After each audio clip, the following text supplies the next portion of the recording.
Hello hello everyone. Commerce तुम्हें प्रणाम में आप सभी लोगों का बहुत बहुत स्वागत, वंदन, अभिनंदन। साथियों, प्यारे विद्यार्थियों, यह जो आज हम टॉपिक शुरू करने जा रहे हैं, यह टॉपिक बीकॉम सेकेंड ईयर में, खासकर बीकॉम सेकेंड ईयर में एंटरप्रेन्योरशिप डेवलपमेंट जो पेपर है, जिसका कोड जो है C205 है शायद, उसमें यूनिट नंबर सेकंड है प्रमोशन ऑफ ए वेंचर्स, जहाँ पर ये टॉपिक काम में आएगा रेजिंग ऑफ फंड्स के नाम से, unit number second promotion of A venture में। और बीकॉम फाइनल में तो जो फाइनेंशियल मैनेजमेंट है, एफएम है उनका, एफएम में यूनिट नंबर 5 है उनकी, मैनेजमेंट ऑफ वर्किंग कैपिटल के नाम से। वहाँ तो पूरी की पूरी ही जो है पूरी यूनिट उनके यहाँ पर है, तो बड़ा इंपॉर्टेंट टॉपिक है। और साथियों, यह जो तैयार किया गया है मैटर, ये इस तरीके से तैयार किया गया है, ये यहाँ पर ट्रेडिशनल कोर्सों में ही आपके काम नहीं आने वाला। आगे कॉम्पिटिटिव एग्ज़ाम NTA नेट या UP TGT PGT या अदरवाइज़ और बैंकिंग के एग्ज़ाम आप लोग देंगे, वहाँ पर भी ये पूरी हेल्प करेगा। सो इसको बहुत ध्यान से आप लोग समझेगा। इसका मैं थोड़ा सा आइडिया क्रिएट करूँ। आइडिया का मतलब हो गया कि हम थोड़ी भूमिका बनाएं समझने के लिए। देखिए, वीडियो छोटी छोटी करके ही हम लोग डालेंगे, क्योंकि इसको अपलोड होने में जिससे दिक्कत ना हो, आपको समझने में भी कॉन्सेप्ट दिक्कत ना हो।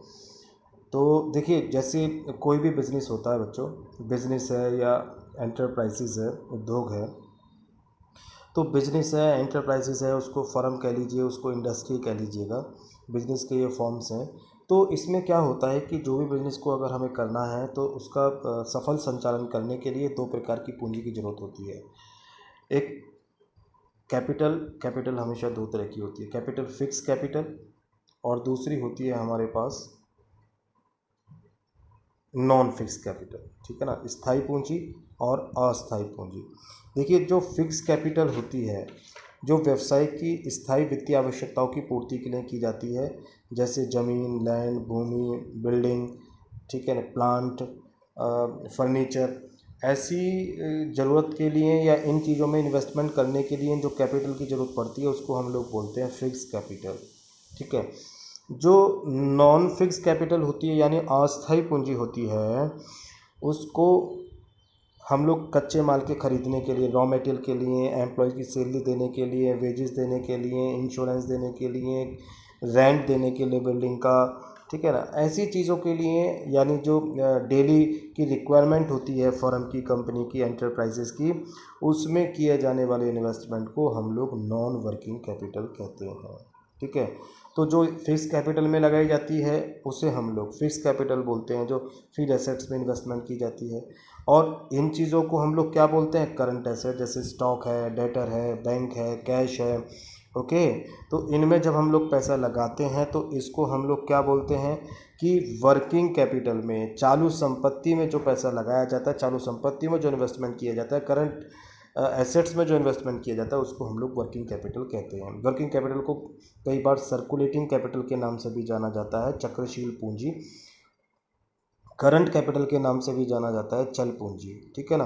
तो देखिए साथियों, इसमें फिक्स कैपिटल का अरेंज करना तो बहुत आसान काम होता है। आसान का मतलब हो गया कि इतनी प्रॉब्लम नहीं होती है, क्योंकि जब आप बिजनेस खोलेंगे, बिजनेस को स्टार्टिंग करेंगे, तो बिजनेस को स्टार्ट करने के लिए आप हमेशा ध्यान में रख के चलेंगे कि आपको ओपनिंग इन्वेस्टमेंट कितना करना है। तो उसका अरेंजमेंट पहले करेंगे आप लोग, बैंक से लोन लेके करना है, बाहर से लोन लेके करना है, तो इसका अरेंजमेंट करना आप पहले से प्री प्लान करके चलेंगे, क्योंकि अगर ये अरेंजमेंट होता है तो ही बिजनेस आगे चलेगा, अगर नहीं होता है तो नहीं करेंगे। बट जो आपके पास वर्किंग कैपिटल में पैसा आपको इन्वेस्टमेंट करना, यानी उसको चलाने के लिए जो पैसा आपको चाहिए, उसकी व्यवस्था कैसे करनी है, क्योंकि जब कार्यशील पूंजी व्यवसाय के जितने भी डेली के वर्क होते हैं, उनको ऑपरेट करने के लिए बहुत ज़रूरत होती है। और वर्किंग कैपिटल के कुशल प्रबंध पर ही फर्म की लिक्विडिटी, फर्म का फंड्स, ये सब जो है डिपेंड करता है कि कितना हमारे पास फंड्स बच रहा है, कितना हमारे पास प्रॉफिट हो रहा है, कितना हम लोग प्रोग्रेस कर रहे हैं। तो इसलिए वर्किंग कैपिटल के फंड्स, वर्किंग कैपिटल का अरेंजमेंट करना, कार्यशील पूंजी की व्यवस्था करना, रेज ऑफ फंड्स जो है, ये बड़ा इंपॉर्टेंट हो जाता है कि हम लोग इसकी व्यवस्था कैसे करते हैं। तो रेज ऑफ फंड्स का मतलब हो गया कि मैनेजमेंट ऑफ वर्किंग कैपिटल, या रेज ऑफ वर्किंग कैपिटल, या कार्यशील पूंजी में हमको पैसा कितना चाहिए, या करंट एसेट्स में हमको कितना पैसा लगाना है, या हमको डेली के वर्क के लिए कितना पैसा हमको मेंटेन करना है, ये हमारे लिए बहुत इंपॉर्टेंट हो जाता है। जिस प्रकार से हमारी बॉडी में, जिस प्रकार से हमारे शरीर में रक्त का काम होता है, ठीक है ना। देखिए, हालांकि जो जो ब्लड होता है, ब्लड का काम क्या होता है, सर्कुलेट करना, ठीक है ना।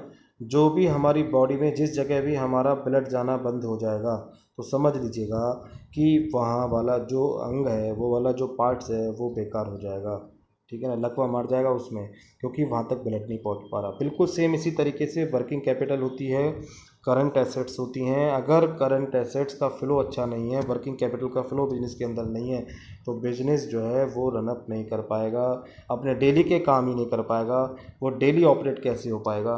तो इसलिए रेज ऑफ फंड्स का मतलब मैनेजमेंट ऑफ वर्किंग कैपिटल, ठीक है। ये ओवरव्यू मैंने दे दिया, इसका मतलब हम लोग यहाँ पर मैनेजमेंट ऑफ वर्किंग कैपिटल पढ़ने वाले हैं। तो रेज ऑफ फंड्स में क्या होता है, देखिए यही बात इन्होंने कही है सिस्टमेटिक तरीके से। फिर एसेट्स के लिए पैसा अरेंजमेंट करना, करंट एसेट्स के लिए अरेंजमेंट करना, फिर एसेट्स के लिए लैंड में पैसा लगाना, बिल्डिंग में पैसा लगाना, मशीन में पैसा लगाना, प्लांट में पैसा लगाना, ये फिक्स एसेट्स होती हैं। इसमें जब पैसा लगाया जाता है तो इसको क्या बोलते हैं, फिक्स कैपिटल। इसको हम नहीं पढ़ेंगे, इसका तो व्यवस्था हम लोग पहले से ही कर लेते हैं। फर्म को शुरू करने से पहले, बिजनेस को शुरू करने से पहले, एंटरप्रेन्योर को शुरू करने से पहले ही जब हमें पैसों की ज़रूरत होती है तो हम उसकी अरेंजमेंट कर लेते हैं।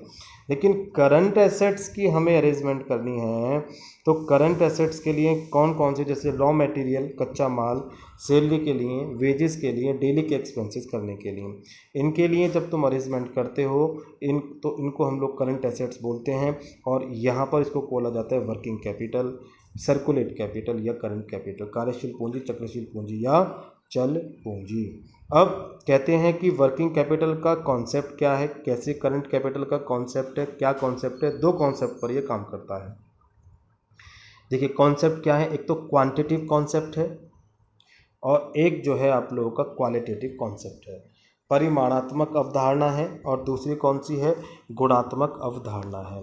देखिए बहुत ही सिंपल तरीके से मैं आपको समझाने की कोशिश कर रहा हूँ कि जो परिमाणात्मक अवधारणा, इसको हम लोग मात्रात्मक अवधारणा भी कहते हैं। ओके, कई बार पूछा गया है कि वर्किंग कैपिटल का मैनेजमेंट के लिए कौन कौन से दो कॉन्सेप्ट होते हैं, तो क्वांटिटिव और क्वालिटेटिव, ऐसे आप लोग बता देंगे, ठीक है। क्वांटिटिव कॉन्सेप्ट का मतलब होता है gross working capital concept, gross working capital concept, सकल कार्यशील पूंजी, और इसको हम लोग बोलते हैं नेट वर्किंग कैपिटल, शुद्ध कार्यशील पूंजी।